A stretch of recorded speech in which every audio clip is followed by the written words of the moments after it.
কমিশনে যে কাগজ দিয়েছে সেই 2200টা পড়ি।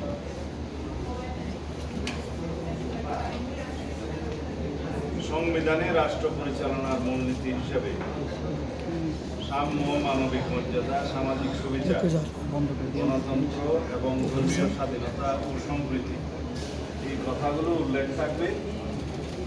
বিশেষ সাথে যারা ম্যান্ডেট প্রাপ্ত হবে সংবিধানের রাষ্ট্র পরিচালনার মূলনীতি কি নির্ধারিত হবে সেটা তাদের উপরে নির্ধারিত করবে।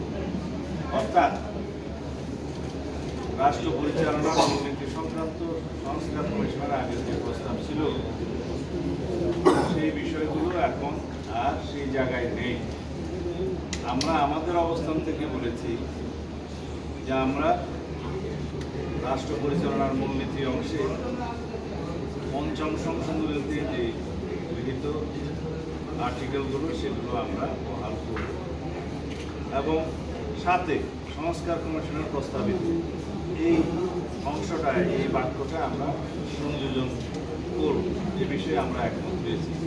তবে এটা ঐক্যমত্য প্রতিষ্ঠা হয় নাই, কারণ সংবিধানের প্রস্তাবনা এবং রাষ্ট্র পরিচালনার মূলনীতিতে আপনারা জানেন রাষ্ট্র পরিচালনার মূলনীতি অংশে আর্টিকেল 8, 9, 10 এবং 12 সম্পর্কিত যেই প্রস্তাবটা আগে ছিল সেই প্রস্তাব অংশে আমরা পঞ্চম সংশোধনীতে উল্লেখিত গৃহীত সেই আর্টিকেলগুলো প্রতিস্থাপন সহ এই অংশটি আমরা ধারণ করতে চাই।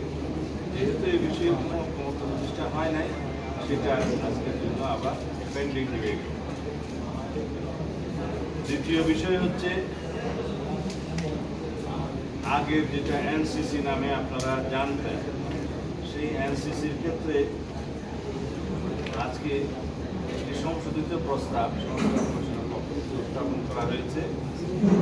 তা হলো সাংবিধানিক ও সংবিধিবদ্ধ প্রতিষ্ঠানের নিয়োগ কমিটি। ওনারা একটা কমিটি প্রস্তাব করেছেন, তার মধ্যে প্রধানমন্ত্রী, স্পিকার নিম্নকক্ষের, স্পিকার উচ্চকক্ষের, বিরোধী দলীয় নেতা, প্রধান বিরোধী দল ব্যতীত অন্যান্য বিরোধী দল সমূহের একজন প্রতিনিধি, রাষ্ট্রপতির প্রতিনিধি উইদিন ব্র্যাকেট আইনের মাধ্যমে নির্ধারিত যোগ্যতা সম্পন্ন, 7 প্রধান বিচারপতি কর্তৃক মনোনীত আপিল বিভাগের একজন বিচারপতি, 7 জন দাঁড়ায়। এই কমিটি সাংবিধানিক ও সংবিধিবদ্ধ প্রতিষ্ঠানের নিয়োগ সংক্রান্ত এবং অন্যান্য যে পাওয়ার অ্যান্ড ফাংশন আগে গৃহীত ছিল তার মধ্যে 2টা বিষয় ওনারা বাদ দিয়েছেন। সেটা হচ্ছে বাহিনী প্রধান এবং অ্যাটর্নি জেনারেলের নিয়োগ এই কমিটির আওতাভুক্ত থাকবে। কিন্তু আমাদের কথা হলো এই যে সংবিধানে নতুন একটা বডি বা নতুন একটা কমিটি সংযুক্ত করতে চাচ্ছেন, সেই বিষয়ে আমাদের পরিষ্কার কথা হলো আমরা চাই রাষ্ট্রের সাংবিধানিক প্রতিষ্ঠান এবং সংবিধিবদ্ধ প্রতিষ্ঠান সবগুলো নয়, আবার সংবিধিবদ্ধ প্রতিষ্ঠানের মধ্যে আমরা দুর্নীতি দমন এবং সাথে